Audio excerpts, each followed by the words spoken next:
வணக்கம். சமூக செயல்பாட்டாளரும் அறம் படத்தோட இயக்குனருமான கோபி நயினார். அவர் ஒரு அறிக்கை கொடுத்திருக்கார். ரொம்ப முக்கியமான அறிக்கை. தமிழ்நாட்டில் ஒரு தலித் ஜனநாயக சிந்தனையோடு அரசியல் கேள்விகளை எழுப்புவது பெரியாரிய சிந்தனையாளர்களுக்கு, திராவிட சித்தாந்தவாதிகளுக்கு பெரும் கோபத்தை ஏற்படுத்துகிறது. இது ஒரு சர்வாதிகார போக்கின் மனநிலை. அறம் என்ற கதைக்கு விருது வழங்கி கொண்டாடிய திராவிட கழகம் நிஜ வாழ்வில் அதை நான் நடைமுறைப்படுத்தும் போது என்னை இந்த சமூகத்தின் எதிரியாக சித்தரிக்கிறது. இது போன்ற காரணங்களுக்காக அறம் திரைப்படத்திற்காக திராவிட கழகம் எனக்கு வழங்கிய பெரியார் விருதை திருப்பி அளிக்கிறேன் அப்படின்னு அறிவிச்சிருக்கார் இயக்குனர் கோபி நயினார். அதாவது அறம்ங்கிற படத்துக்காக எனக்கு விருது கொடுத்தாங்க, ஆனா நிஜ வாழ்வில் அதையெல்லாம் நான் நடைமுறைப்படுத்த முயற்சி பண்றப்ப என்ன இந்த சமூகத்தோட எதிரியா சித்தரிக்கிறாங்க, அதனால எனக்கு கொடுத்த பெரியார் விருதை நான் திருப்பி அளிக்கிறேன் அப்படின்னு அறிவிச்சிருக்காரு இயக்குனர் கோபி நயினார். இத்தோடு இன்னொரு முக்கியமான குற்றச்சாட்டையும் வைக்கிறாரு. இந்த சூழலில் இன்று கடுமையாக அவமதிக்கப்படுகிற நான் எதிர்காலத்தில் இவர்களால் கொல்லப்படவும் நேரிடலாம். இந்தியா முழுக்க நடக்கிற அறிவுஜீவிகள், சமூக செயற்பாட்டாளர்கள், கலைஞர்கள் மீது நடந்த படுகொலைக்கும் எதிர்காலத்தில் எனக்கு நிகழப்போகும் படுகொலைக்கும் பெரிய வேறுபாடு இல்லை என்று அறிவிச்சிருக்கார். இது மிகப்பெரிய குற்றச்சாட்டு. நரேந்திர தபோல்கர், கல்புர்கி, கௌரவ் லங்கேஷ் போன்றவங்க எப்படி படுகொலை செய்யப்பட்டாங்களோ வலதுசாரி கும்பலால, அதே போல இந்த கூட்டத்தால நான் கொலை செய்யப்படலாம் அப்படின்னு சொல்லியிருக்காரு. ஒரு அரசியல் அரங்குல, ஒரு அறிவு உலகத்துல பெரிய அதிர்வலைகளையும் பெரிய தாக்கத்தையும் விவாதத்தையும் எழுப்பக்கூடிய அளவுல பெரிய குற்றச்சாட்டை கோபி நயினார் வச்சிருக்காரு. சரி, அந்த அளவுக்கு என்ன நடந்துச்சு அப்படின்னு கேட்டீங்கன்னா, நீளம் சோசியல் அப்படிங்கிற ஒரு யூடியூப் சேனலுக்கு அண்மையில கோபி நயினார் ஒரு பேட்டி கொடுத்திருந்தார். அந்த பேட்டியில 30 நிமிஷம் பேசுறாரு. அது அதிகப்படியான பார்வையாளர்களை பெறல. குறிப்பா சொல்லணும்னா ஒரு 10,000 பேர் கூட பார்க்கல. ஆனாலும் கூட அது சொல்லப்பட்ட சில செய்திகள் காணொலி துண்டுகளாக நறுக்கப்பட்டு சமூக வலைதளங்கள்ல பரப்பப்பட்டுச்சு. அது அதிக அளவுல போய் சேர்ந்துச்சு. என்ன சொல்றாரு அப்படின்னா, நறுக்குன்னு நாக்க பிடுங்குற மாதிரி கேட்கிறாரு. ஒரு 4 வரி. கடவுள் இல்லைன்னு சொல்றது மட்டும்தான் அறிவியலா? மண்ணை அள்ளக்கூடாதுன்னு சொல்வது அறிவியல் இல்லையா? கடவுள் இல்லைன்னு சொல்றது மட்டும்தான் பகுத்தறிவா? இயற்கை வளங்களை சூறையாடக்கூடாதுன்னு சொல்வது பகுத்தறிவு இல்லையா? நீ ஒரு பகுத்தறிவாளன்னா யாரை கேட்கிறாருன்னா அரசு நோக்கி கேட்கிறாரு. நீ ஒரு பகுத்தறிவாளன்னா இயற்கை வள கொள்ளைக்குதான் இருக்கக்கூடிய என்னை போன்ற ஆட்களை, உன்னை போன்றவங்க தான் இந்த அரசுக்கு தேவைன்னு எங்களை அரவணைச்சுக்கணுமா, வழக்கு போட்டு அச்சுறுத்தணுமா அப்படிங்கிறாரு. அப்படின்னா நீ வழக்கு போட்டு அச்சுறுத்தனா நீ யாரு? நீ யாரா இருக்க? நீ திராவிடன் சொல்லிக்கிட்டு சர்வாதிகாரம் பண்ற. அவன் சனாதனங்கிற பேர்ல சர்வாதிகாரம் பண்றான். ரெண்டுக்கு என்ன வித்தியாசம்? சர்வாதிகாரத்துக்கு எந்த பேர் இருந்தான்னு? சர்வாதிகாரம் சர்வாதிகாரம் தானே அப்படிங்கிறது. இந்த கேள்வியில என்ன பிழை இருக்கு? இன்னைக்கு திராவிட மாடல், இந்த ஆட்சியை திராவிட மாடல் ஆட்சிங்கிறாங்க. அதே போல சமூக நீதி அரசு அப்படிங்கிறாங்க. ஆனா நிஜத்துல திராவிட மாடல் சமூக நீதி என்று சொல்லிக்கொண்டு இவங்க பண்றது எல்லாமே பாஜகவோட இன்னொரு பதிப்பா இருக்கு. பாஜக அங்க என்ன பண்ணதோ அதான் தமிழ்நாட்டில் அவங்க பண்றாங்க.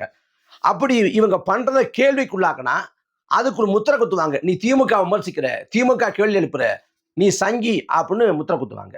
இங்க திமுக செய்வது எல்லாமே போலியான கோட்பாட்டு வேடம் போடுது. திராவிட மாடல், சமூக நீதி, பெண்ணியம், கண்ணியம், முற்போக்கு, ஜனநாயகம் அப்படின்னு என்னென்னமோ பேசுவாங்க. ஆனா பண்றதெல்லாம் பச்சை பச்சை அயோக்கியத்தனம். இந்த அயோக்கியத்தனத்தை தான் தோலுரிச்சு கோபி நயினார் பேசியிருக்காங்க. அது என்ன சொல்றாரு? இங்க திராவிட மாடல் அப்படின்னு சொல்றீங்க. திராவிட மாடல்ங்கிறது பெயர் சொல். இந்த திராவிட மாடல் ஆட்சியில தலித்துகள் வீட்டு மனம் இல்லாம இருக்காங்க, அது அவமானம் இல்லையா அப்படின்னு கேட்கிறாரு. அதே போல இந்த திராவிட மாடல்ல விளிம்பு நிலை மக்களின் மேம்பாட்டுக்கு என்ன இருக்கு? ஒடுக்கப்பட்ட மக்களோட உயர்ச்சிக்கு என்ன இருக்குது? அப்புறம் பழங்குடி மக்கள், மீனவ சமூக மக்கள் இவங்களோட மேம்பாட்டுக்கு, வாழ்வியலுக்கு என்ன நடக்குது? அப்படிலாம் ஒண்ணுமே இல்லையே.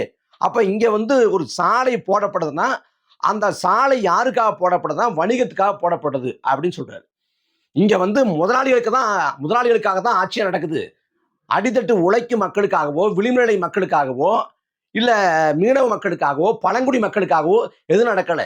தனிப்பெரும் முதலாளிகளுக்காக ஆட்சி அதிகாரம் இங்க நிர்மாணிக்கப்பட்டிருக்கு. திராவிடம் அப்படிங்கிறாங்கன்னா திராவிடம்ங்கிறது வணிகம், திராவிடங்கிறது பொலிட்டிக்கல் இன்வெஸ்ட்மெண்ட், அப்புறம் எலெக்ஷன் அஜெண்டா அப்படின்னு சொல்றாரு.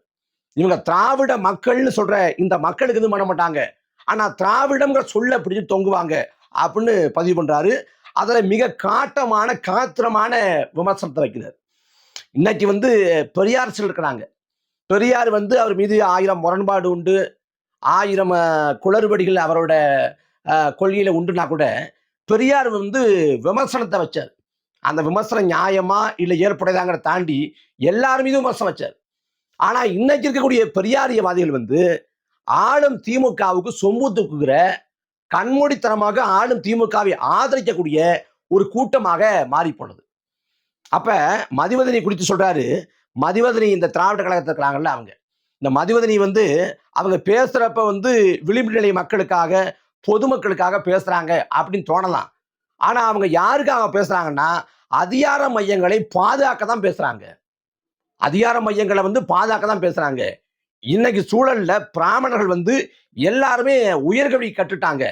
ஆனா இன்னைக்கும் கையெழுத்து போடாத தலித்துகள் இருக்கிறாங்க அப்படின்னா, இத வெட்கக்கேடு இல்லையா அப்படிங்கிற ஆதங்கத்தை வந்து வெளிப்படுத்துறாரு. அவரோட கேள்விகளும் ஆதங்கமும் மிக மிக நியாயமானது. ஏன்னா இன்னைக்கு இருக்கக்கூடிய சுவீரபாண்டியன், கொளத்தூர்மணி, கு ராமகிருஷ்ணன், அப்புறம் வந்து ஓவியா, அருள்மொழி, மதிமாறன் இது போன்ற பெரியாரியவாதிகள், அப்புறம் பெண்ணியவாதிகள், அப்புறம் முற்போக்குவாதிகள், அப்புறம் ஜனநாயக பற்றாளர்கள், இப்படி பல பெயர்கள்ல இயங்குவாங்க. இவங்க எல்லாருமே ஒரு அநியாயம் அக்கிரமம் உத்தரப்பிரதேசத்தில் நடந்தா உரத்து குரல் எழுப்புவாங்க. சத்தீஸ்கர் நடந்தா கடுமையா சாடுவாங்க.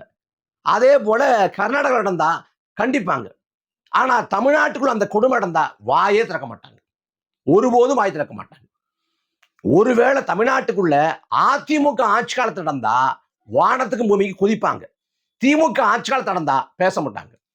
இந்த அரசு நிர்வாகத்தில் ஒரு தவறு நடக்குதுன்னா காவல்துறை இவ்வாறு பண்ணுதுங்க. காவல்துறை பண்ணி இந்த அரசோட பேரை கெடுக்குது. மற்றபடி ஸ்டாலினுக்கும் அதுக்கு சம்மந்தம் இல்லை. ஸ்டாலின் மனித புனிதர் அப்படின்னு முடிஞ்ச அளவு டேமேஜ் கண்ட்ரோல் பண்ணுவாங்க. வேங்கவயல் விவகாரம் எல்லாரும் அறிஞ்சதான். 3 ஆண்டு காலம் ஏறக்குறைய ஆயிடுச்சு. அந்த வேங்கவயல்ல மனித கழிவை குடிநீர் தொட்டில கலந்து ஒரு பேரவலம், அது சகித்து கொள்ளவே முடியாத ஒரு வன்கொடுமை. அந்த கொடுமைக்கான நீதி இன்னைக்கு வரைக்கும் கிடைச்சிருக்கான்னா கிடைக்கல. நீதி கட்டு போராடணும். கடைசியில யாரு வந்து அந்த மனித கழிவு கலந்த அந்த நீரை குடிச்சானோ அந்த பாதிக்கப்பட்ட மக்களையே குற்றவாளி கூண்டில் இருக்குது இந்த திராவிட மாடல் அரசு. இன்னைக்கு வரைக்கும் பாதிக்கப்பட்ட மக்களை ஸ்டாலினோ அதிகார மையமாக விளங்கக்கூடிய உதயநிதியோ நேரில் போய் இந்த களத்துல போய் பார்த்து ஆறுதல் சொல்லல. அப்ப இந்த வேங்கவயல்ல வந்து பாதிக்கப்பட்ட மக்களே குற்றவாளி கூண்டில் ஏத்துறாங்களே, இது நியாயம்தானா அப்படின்னு நம்ம கேட்கிறப்ப அப்ப ஐயா வீரமணி சொல்றாங்க, தேவையில்லாம இதை பேசி அரசியலாக்காதீங்க, அப்படிங்கிறார் வீரமணி. அண்ணா பல்கலைக்கழக வளாகத்துக்குள்ள ஒரு பெண் வந்து பாலியல் கொடுமைக்கு உள்ளாக்கப்படுறார். அதுல அந்த செயலை செஞ்சவன் ஞானசேகரன் ஒருத்தன். ஞானசேகரன் ஒரு ஆள் இல்லை, பின்னாடி வந்து ஒரு வலைப்பின்னல் இருக்குது. அவனுக்கு பின்புலத்துல அதிகார புள்ளிகள் இருக்கிறாங்க. அவன் சார்னு அலைபேசி யார்ட்டையோ பேசியிருக்கான். அந்த சார் யார் அப்படின்னு கேட்டா அப்ப ஐயா வீரமணி அறிக்கை என்ன சொல்றாங்க, இதை பத்தி இப்ப நீங்க பேசி அரசியல் பண்ணாதீங்க. பாஜக பேசுறப்ப பாஜக இதை பத்தி பேசினா பாஜக ஆளக்கூடிய மாநிலத்தை என்ன நடக்குது நான் பேசுவேன் அப்படின்னு சொல்லி நியாயமாக அந்த இடத்துல என்ன நீதியோ அதை கிடைக்க பேசணும். ஆனா ஐயா வீரமணி அவர்கள் வந்து லாவணி கச்சேரி பாடுறாங்க. அதுல வந்து எப்படியாவது மடைமாற்றம் துடிக்கிறாங்க. அப்ப திராவிட கழகத்தின் லட்சணம் இதுதான். குறிப்பா சொல்லணும்னா பெரியார் வந்து எப்போதும் ஆளும் வர்க்கத்தின் குரலா தான் ஒழிச்சிருக்காரு. யார் ஆடுறாங்களோ அவங்க பக்கம் பெரியார் நிற்பார். இது அவரோட வரலாறு, வாழ்க்கை வரலாறு முழுக்க சொல்லப்படக்கூடிய செய்தி. அதே போல ஐயா வீரமணி வந்து ஜெயலலிதாவுக்கு அப்படி ஜால்ரா போட்டிருக்காரு. 2002 கண்ணகி சிலை அகற்றப்படுது, பெரிய பேசுபொருள் ஆகுது. அன்னைக்கு திமுக கூட எதிர்த்து போராடுது. அந்த சமயத்துல ஐயா வீரமணி சொல்றாங்க, இந்த கண்ணகி சிலை அகற்றப்பட்ட அந்த அதிமுக அரசுக்கு ஆதரவாக பேசுவது மட்டும் இல்லாம ஜெயலலிதாவை விட கண்ணகிக்கு தகுதி குறைவு தாங்க. ஜெயலலிதாவை விட கண்ணகிக்கு தகுதி குறைவு அப்படின்னு யாரு, இந்த ஐயா வீரமணி. அன்னைக்கு ஜெயலலிதா அம்மையார் வந்து கருணாநிதியை வந்து நள்ளிரவுல கைது பண்ணாங்கல்ல, அந்த கைது பண்றப்ப இந்த திராவிட கழகத்தின் நிலைப்பாடு என்னன்னு கேட்டீங்கன்னா, கருணாநிதி ஒரு தேர்ந்த நடிகர்னு சொல்லி அன்னைக்கு ஜெயலலிதா கருணாநிதியை கைது பண்ணதை நியாயப்படுத்தி பேசியதும் வீரமணி தான். நியாயப்படுத்தி பேசினார். ஏன்னா ஐயா வீரமணி அன்னைக்கு ஜெயலலிதா பக்கம் ஜெயலலிதாவுக்கு ஜாலரா போட்டுக்கிட்டு இருந்தார். அந்த திராவிட கழகத்தின் வழிவந்த மதிவதனி போன்ற ஆட்கள் அவங்க தமிழ்நாட்டில் நடக்கிற அவலங்களை பேச மாட்டாங்க. ஸ்ரீமதிங்கிற தங்கை இறந்து போனான். கள்ளக்குறிச்சியில ஒரு பள்ளியில மர்மமான முறையில் மரணம். அந்த மரணத்துல நீதி இன்னைக்கு வரைக்கும் கிடைச்சிருக்கா? அவள் எரிக்கப்பட்ட இடத்துல, அந்த இடத்துல எழுதப்பட்டிருக்கு அவளோட நினைவிடத்துல, உன்னோடு சேர்ந்து நீதியும் இங்கு உறங்குகிறது அப்படின்னு ஸ்ரீமதியோட நினைவிடத்துல. அந்த ஸ்ரீமதிக்கான நீதியை பெறுவதற்கு பேசுவாங்களா? அதே போல அதிமுக ஆட்சி காலத்துல படுகொலை செய்யப்பட்ட தங்கச்சி ஸ்னோலின் 15 பேர் கொலை செய்யப்பட்டாங்க. கொலை செய்யப்பட்ட பிறகு அருணா ஜெகதீசன் ஆணையம் அமைக்கப்பட்டுச்சு. அந்த ஆணையம் இவங்கெல்லாம் குற்றவாளிகள், திட்டமிட்டு அந்த கொலை நிகழ்த்தப்பட்டுச்சு அப்படின்னு ஆணையம் அறிக்கை கொடுத்துருச்சு. அறிக்கை கொடுத்து ஏறக்குறைய 2 ஆண்டு ஆயிடுச்சு. அந்த அறிக்கையின்படி காவல்துறை அதிகாரிகள் மீது வழக்கு போட்டு அவங்கள கொலை வழக்கின் கீழே சிறைப்படுத்தணும். யாராவது ஒருவரை கொலை வழக்கின் கீழே இந்த அரசு சிறைப்படுத்தியிருக்க? அந்த அருணா ஜெகதீசன் ஆணையம் யாரை குற்றம் சாட்டியதோ, குற்றம் சாட்டிய காவல்துறை அதிகாரிகள் ஒருத்தர் சைலேஷ்குமார் யாதவ். அந்த சைலேஷ்குமார் யாதவுக்கு பதவி உயர்வு வழங்கியது இந்த திமுக அரசு. அது குறித்து திராவிட கழகம் வாய் திறக்குமா? கண்டிக்குமா? ஒருபோதும் கண்டிக்க மாட்டாங்க, வாய் திறக்க மாட்டாங்க. பரந்தூர்ல வானூர்தி நிலையம் அமைக்க கூடாதுன்னு சொல்லி மண்ணின் மக்கள் போராடுறான். திமுக கொடுத்த தேர்தல் அறிக்கையில் இருக்குது, விவசாயிகளின் ஒப்புதல் இல்லாம விளைநிலங்களை வேறு பயன்பாட்டுக்கு நாங்க எடுக்க மாட்டோம் அப்படின்னு இருக்கு. ஆனா இங்க சிப்காட் அமைக்க கூடாதுன்னு சொல்லி போராடுறான். அப்படி போராடி விவசாயிகள் மேலதான் இந்த திமுகவோட ஆட்சி காலத்துல குண்டாசு போடப்பட்டுச்சு. அதே போல பரந்தூரை தனி தீவு போல அங்க சிறப்பு காவல் நிலையம் அமைச்சு பரந்தூருக்குள்ள யாரும் போறதுக்கு அனுமதி இல்லை, வர்றதுக்கு அனுமதி இல்லை. பரந்தூர் கண்காணிப்புல இருக்கு. வேங்கவேலில் யாரும் போகணும்னா அங்கேயும் சிக்கல், அனுமதிக்கப்படுறது கிடையாது. வேங்கவேலில் ஒரு பாட்டி இறந்து போறாங்க. இறந்து போன பாட்டியோட உறவினர்கள் அந்த ஊருக்கு போறதுக்கு அனுமதி இல்லை. அப்ப இதெல்லாம் சமூக நீதியில வருதா? இதெல்லாம் மக்களுக்கான அரசியல வருதா? என்ன கோட்பாடு இருக்கு? திராவிட மாடலோட முன்னோடி ராமர் அப்படின்னு ஒரு அமைச்சர் பேசுறாரு. திராவிட மாடலோட முன்னோடி ராமர்னு பேசுறாரு. அதாவது பெரியாருக்கும் அண்ணாவுக்கும் முன்னோடியும் ராமர். ராமர் சமூக நீதி காவல்ங்கிறது. ராமர் சமூக நீதி காவலரான். பெரியார் வாழ்ந்து மறைந்த ஒரு மனிதர்.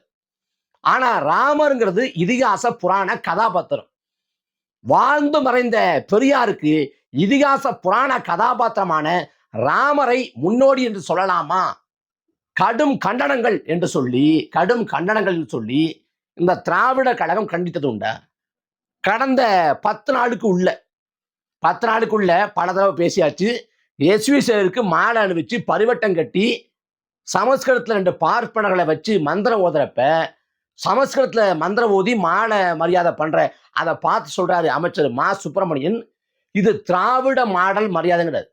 எது? பார்ப்பனர்களை வச்சு சமஸ்கிருதத்துல மந்திரம் ஓதி எஸ்வி சேகருக்கு மாலை அணிவிச்சு பரிவட்டம் கட்டுறதுக்கு பேரு திராவிட மாடல் மரியாதைன்னு. இதை கண்டிச்சு திராவிட கழகம் வாய் திறக்குமா? அதிமுக ஆட்சி காலத்துல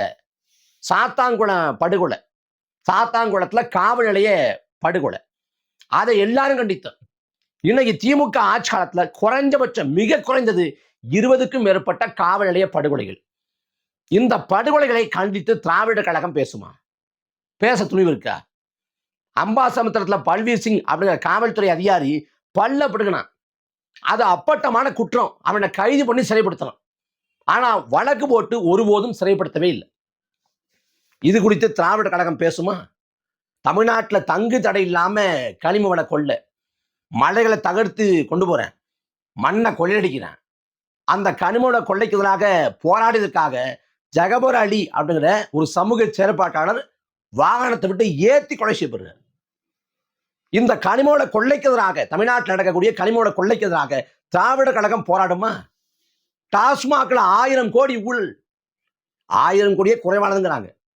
அது 10,000 கோடி இருக்கும், 10,000 கோடி ஊழல் நடக்குது அப்படிங்கிறாங்க. அந்த டாஸ்மாக் ஊழலை கண்டிச்சு திராவிட கழகம் போராடுமா, பேசுமா, வாய் திறக்குமா, கருத்தெரிவிக்குமா, எதிர்வினை ஆற்றுமா? எதுவும் செய்யாது. திமுகவோட குறைகளை, குற்றங்களை, பிழைகளை கூட அவங்க சொல்ல தயாரா இல்லை. மாறாக திமுகவுக்கு வெண்சாமரம் வீசுவாங்க. சத்தீஸ்கர்ல, ஜார்க்கண்ட்ல, உத்தரப்பிரதேசத்துல, மத்திய பிரதேசத்துல ஒரு கொடுமை நடந்தா இந்த திராவிட கழகத்துக்காரங்கெல்லாம் வானத்துக்கு பூமிக்கு குதிச்சு வாய் வந்து காது வரைக்கும் நீளும். ஆனா தமிழ்நாட்டில் நடக்குதா வாயை திறக்க மாட்டாங்க. ஏன்னா திமுகவுக்கு நெருக்கடியா அமைஞ்சிடும். திமுகவுக்கு நெருக்கடியா அமைகிற வகையில எதுவும் பேசிடக்கூடாது. நாம இதை பட்டியல் போட்டு சொன்னோம்னா அவ்வளவு செய்திகள் இருக்குது, சொல்லிக்கொண்டே போகல.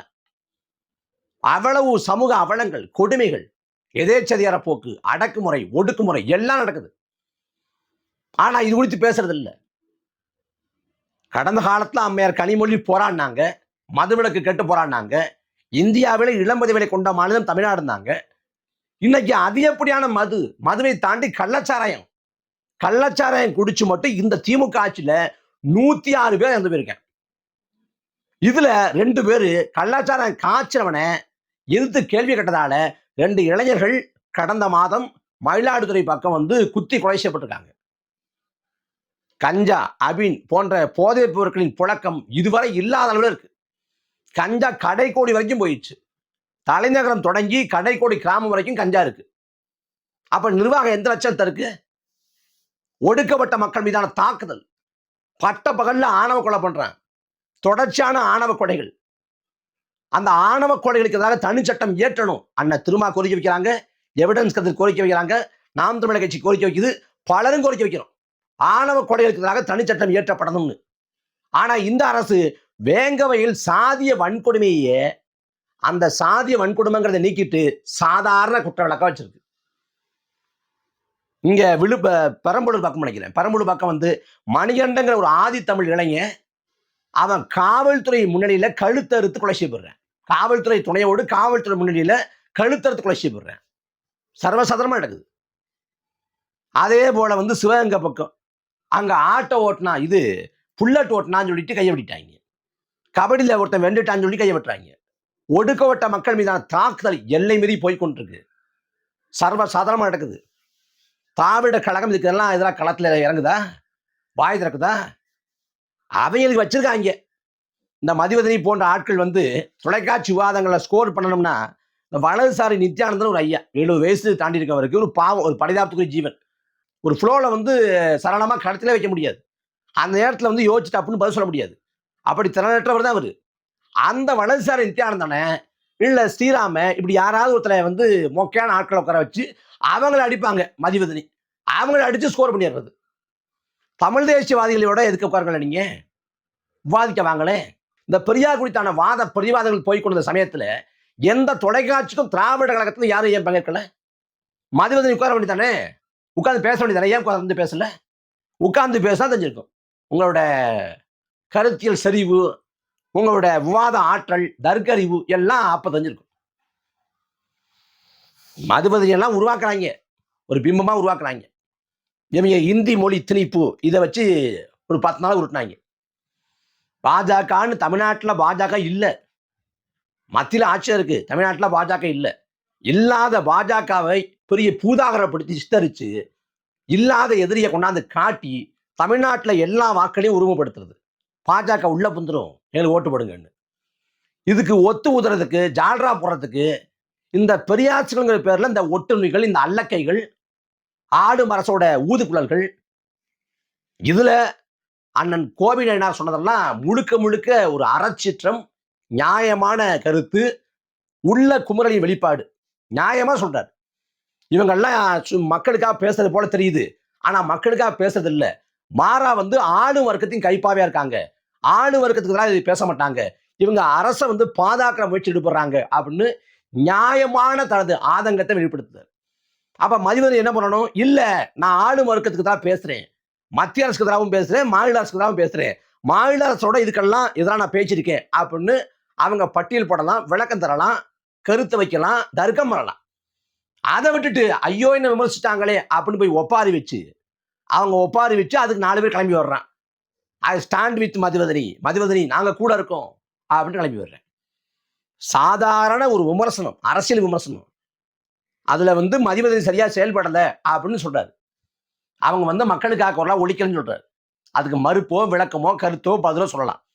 அதை சொல்ல துப்பு இல்லாம அதுக்கு ஒரு ஒப்பாரியை வச்சு அதுக்கு 4 பேர் கிளம்பி வர்றேன் இப்படி அப்படின்ட்டு அதை வச்சு உருட்டுறாங்க.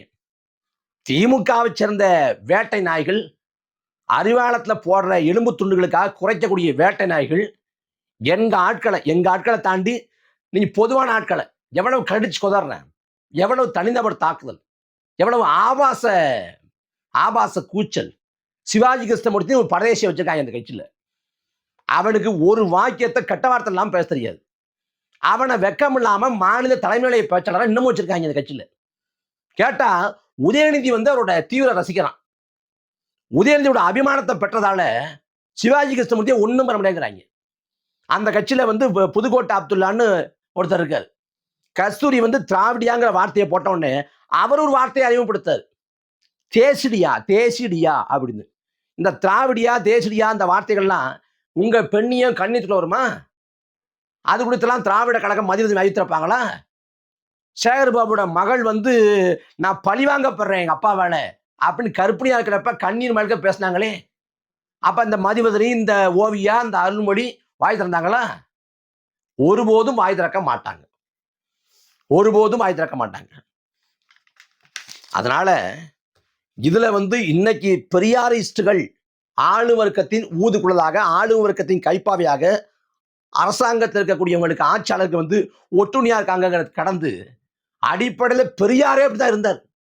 அதனால இந்த பெரியாரிஸ்டுகள் இப்படி ஒட்டுணியா இருந்து ஓசி சோறு தின்று பிழைப்பதுல நமக்கு ஒன்றும் வியப்புக்கிடம் இல்லை.